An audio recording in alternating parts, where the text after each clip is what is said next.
श्रीराम समर्थ. प्रपंचातले आपलेपण भगवंताकडे वळवा. प्रेम हे सर्वांना उपजतच येत असते. हा माझा मुलगा, ही माझी मुलगी यांच्यावर प्रेम कसे करावे हे कोणी शिकवावे लागत नाही. एकदा आपले मानले की प्रेम आपोआप निर्माण होते. पण हे प्रेमसुद्धा खरे बघितले तर स्वार्थी आहे. मुलगा ऐकत नाही, तो वाटेल तसे वागतो अशी आपण तक्रार करतो.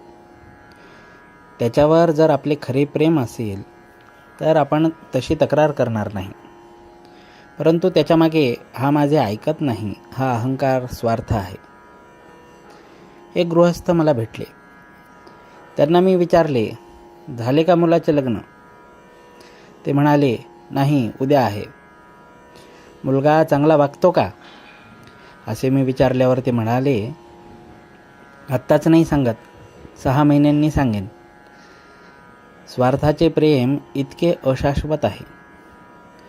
मला सांगा, अशा स्वार्थाच्या प्रेमापासून सुख कसे लाभेल?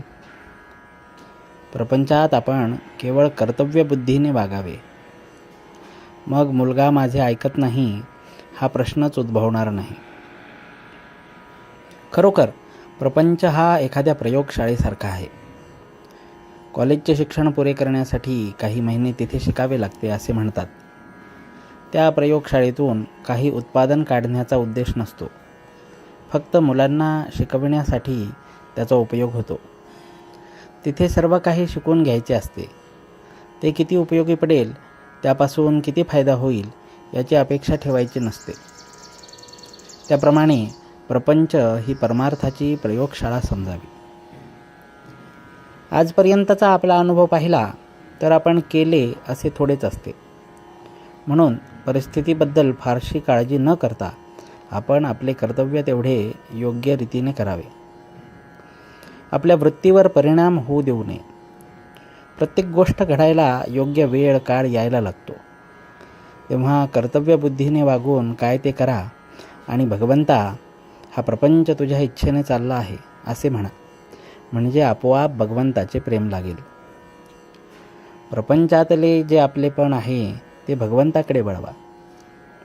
घरातल्या मंडळींवर निस्वार्थ बुद्धीने प्रेम करायला शिका. म्हणजे परमार्थ आपोआप साधेल आणि आपलेपणा भगवंताकडे वळविल्यामुळे भगवंतावर प्रेम जडेल. याकरिता काही वेगळे करणे नको.